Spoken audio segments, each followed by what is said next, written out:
Just picked one of these guys up.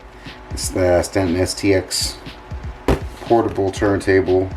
I know these have been out for a while now, but I finally got my hands on one.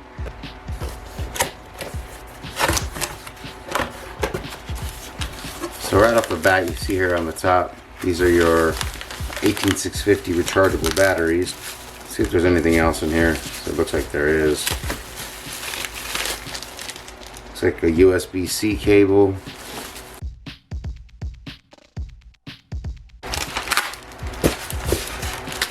So it looks like you have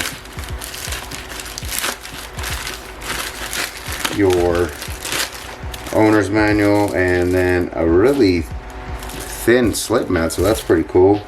Looks like you also get some stickers, some marker stickers, so that's pretty cool too.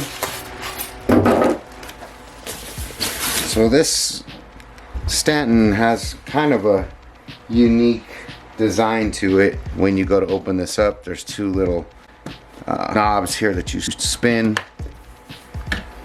and then you can lift this off. Now the cool thing about this design is these little rubber pads here, you can flip it and then you can actually put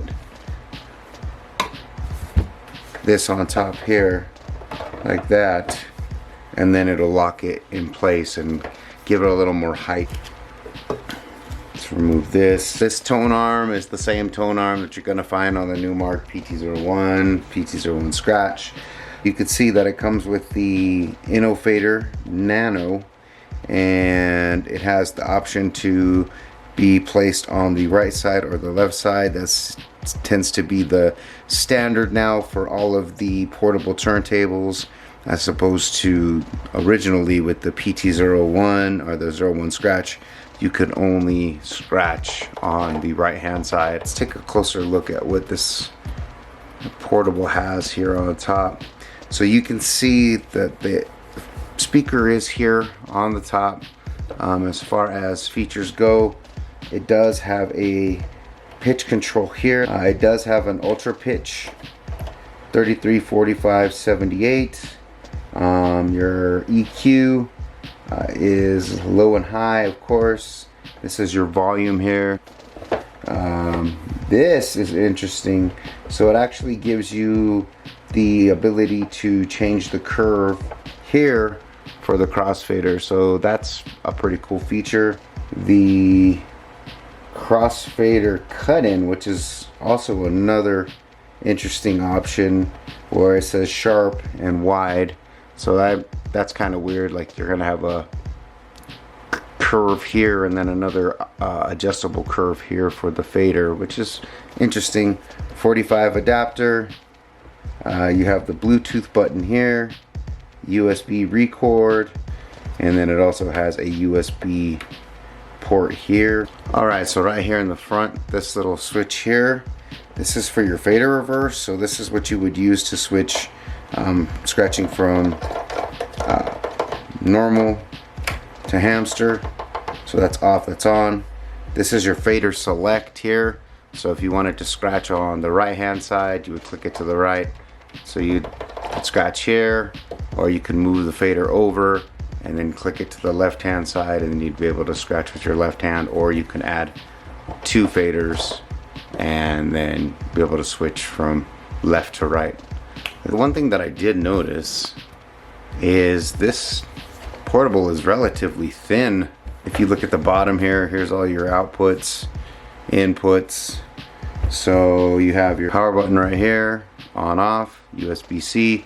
You have your line out, and then your headphone jack here, and then your auxiliary input is right here. And then right here at the bottom, that is where your 18650 batteries are going to go. So let's put those in here. Guess it only runs off of one, and then you put the spare here. That's interesting. But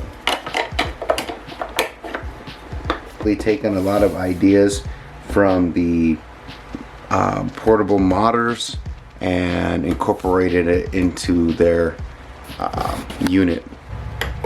Yep, and there is a blue light that comes on, and you'll be able to see that the platter is spinning. So let's check the sound on this.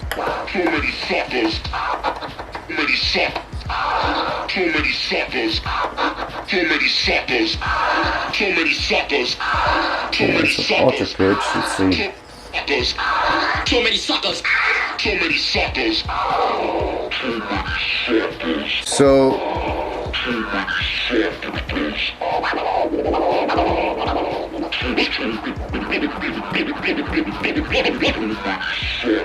that is already the one drawback that I've noticed with most portable turntables, is even if you do put an ultra pitch on here, because it is belt drive, it isn't able to perform optimally.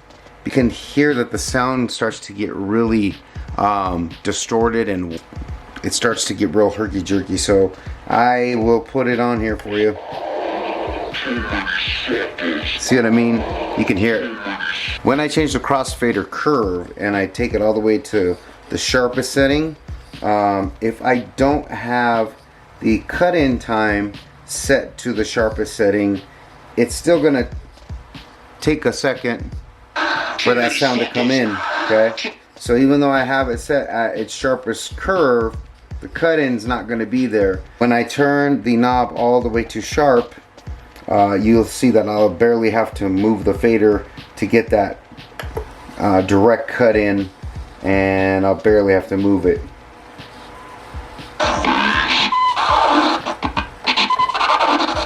It feels pretty good. I'll definitely open it up and I'll take out the tension spring, which I'll show you guys how to do that. I want to Bluetooth some music in, like off of your phone through an app. You can do that as well. Just hit the Bluetooth and then it'll actually play the music through the speaker here. I know that there's already add-ons that you can purchase for the STX, new tone arms, things of that nature. The one thing I will say I do like is the built-in tone arm rest. So this one, you just push it in and it holds it in place. There's no little lock that you have to lock in place or anything like that. No real moving parts. That tends to be a weak spot. That little clip can break, you can lose the top. So I do like the fact that this one is just kind of built in and it just holds it in place. So that's kind of cool. But anyway, guys, that's pretty much it for this STX. I will make another video showing the Innofader Mini or Nano. You know, this video did come a little late, but I mean, this is kind of just a quick little rundown of what you're gonna get when you open up the box. So, peace for now.